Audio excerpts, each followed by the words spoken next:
क्रांतिकारी अभिवादन के साथ मैं राम कुमार राम। साथियों,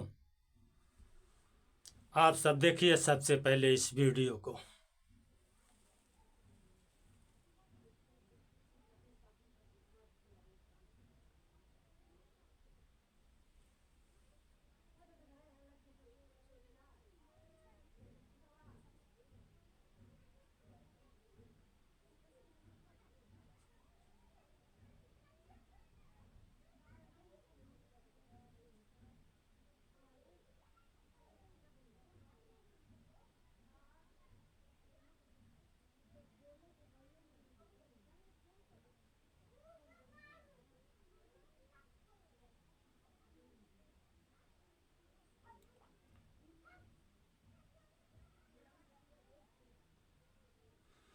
तो आप सबों ने देखा इस वीडियो में दो अलग अलग घटनाओं को।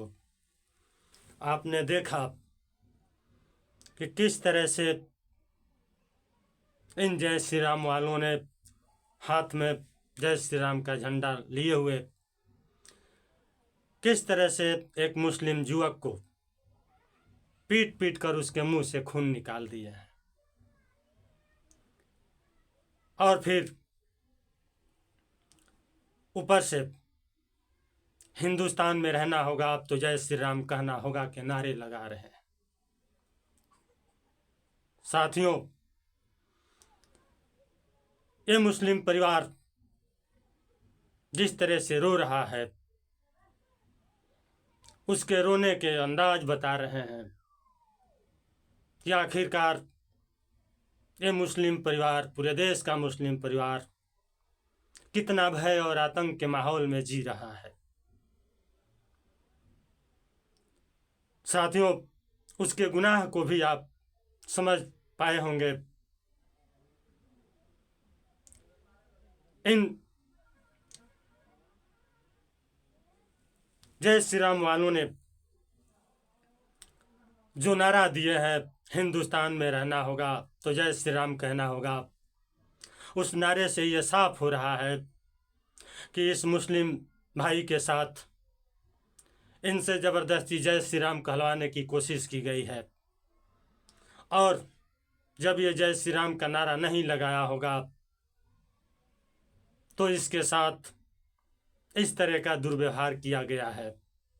आप सोच सकते हैं, हमारा देश अभी तक एक संवैधानिक देश है, हमारे देश में संविधान का राज है और हमारा संविधान हमें ये इजाज़त देता है, ये आज़ादी देता है कि हमारी इच्छा चाहे हम जिस धर्म को भी माने, अपने अपने धर्म को मानना सबकी आज़ादी है। ये आज़ादी हमें हमारा संविधान देता है।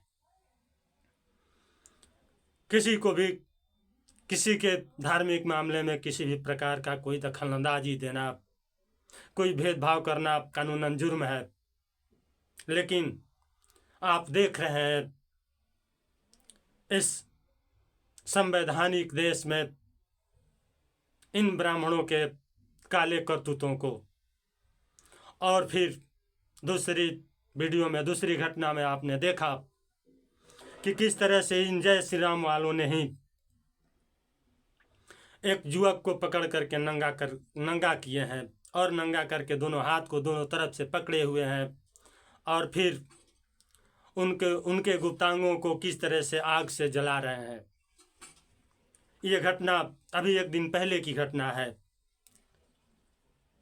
तो यही है रामराज, यही है हिंदू राष्ट्र। देखिए, अब भी होश कीजिए, समझिए अपने हिंदू राष्ट्र को, अपने रामराज को, कि आखिर देश में जो हिंदू राष्ट्र लाने की कवायद हो रही है, देश को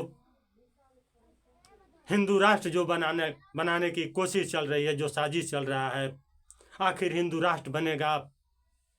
अभी संविधान है तो ये हाल है, जिस दिन संविधान खत्म होगा, मनुस्मृति लागू होगा और ये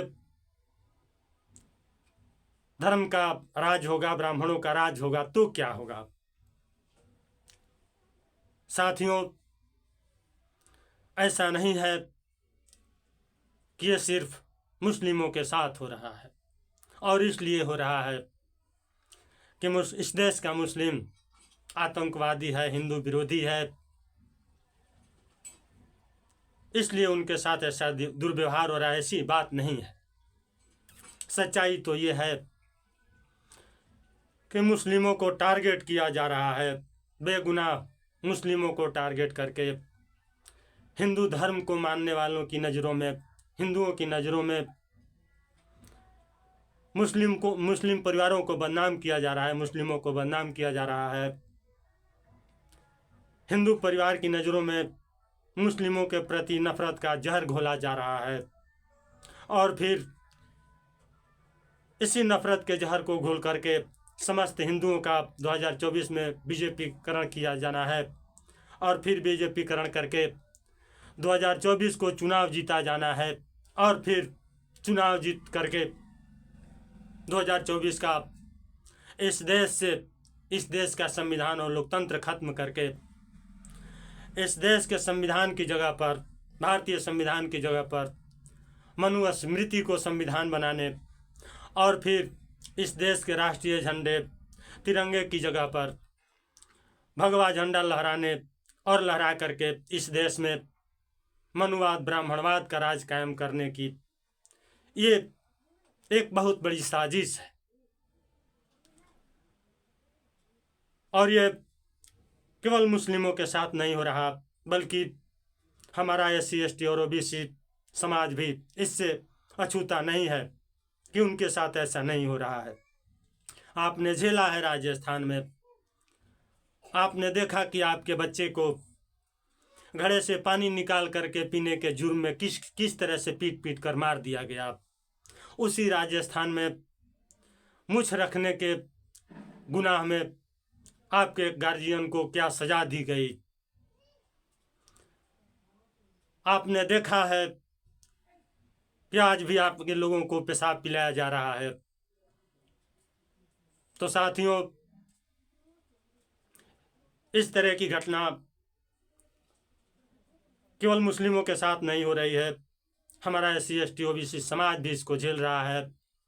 और आज इस संविधान के राज में जब हम इस चीज़ को झेल रहे हैं, जब हमारे ऊपर इस संविधान के राज में भी ये मनुस्मृति लागू किया जा रहा है, तो आप सोच सकते हैं कि 2024 का चुनाव जब बीजेपी जीतेगी, जब इस देश से भारतीय संविधान खत्म होगा और मनुस्मृति का राज होगा इस देश में, जब तो फिर हम SC ST OBC के साथ क्या होगा। साथियों, इस देश में वो राज ब्राह्मणों का राज होगा और फिर ब्राह्मणों का राज आपका समाज हजारों साल तक झेल चुका है, आप उसका भुक्तभोगी हैं। आपने देखा है कि ब्राह्मणों के राज में हमारे लोगों की जिंदगी पशु से भी बदतर जिंदगी होती है। हमारे लोगों ने झेला है गले में हड़िया और पीठ पर झाड़ू वाला वो राज फिर से हमारे ऊपर थोपने की, फिर से उसी घेरे में लेने की, फिर से उसी गर्त में ढकेल देने की, ये एक साजिश मात्र है। ये हिंदू राष्ट्र और ये धर्म, इसलिए मैं आप तमाम SC ST OBC माइनॉरिटी के साथियों से इस चैनल के माध्यम से गुजारिश करता हूँ कि खास तौर से आप गैर सवर्ण हिंदू इस मुस्लिम भाइयों के साथ किसी भी प्रकार का नफरती व्यवहार न रखें, नफरती सोच न रखें, क्योंकि ये मुस्लिम भाई भी आपका भाई है। इसको अपने साथ लेकर के चलें, अपने कंधों में कंधा मिला करके इनको भी लेकर के चलें और फिर हम तमाम गैर सवर्ण हिंदू और मुस्लिम एक होकर के, सिख ईसाई एक होकर के 2024 के चुनाव में इस संघ भाजपा की सरकार को केवल सत्ता से ही नहीं बल्कि समाज से भी बेदखल करके अपने लोकतंत्र को बचाने, अपने संविधान को बचाने और फिर इस देश को भविष्य में भगत सिंह और अंबेडकर के सपनों का देश बनाने की ओर ले चलें। इन्हीं बातों के साथ आप तमाम साथियों से एक बार फिर वही गुजारिश करते हुए कि आप इन भगवाधारियों के धार्मिक अंधविश्वास से बाहर निकलें, इनके साजिश में न फंसें और फिर अपने इन मुस्लिम भाइयों के साथ भी मित्रवत व्यवहार करें, इनको भी अपने साथ लेकर एक बड़ी एकजुटता बनाएं। इन्हीं बातों के साथ आप सबों से विदा लेते हुए एक बार फिर आप तमाम साथियों का क्रांतिकारी अभिवादन करते हुए इनकलाब जिंदाबाद, भगत सिंह, अंबेडकर अमर रहे। शुक्रिया।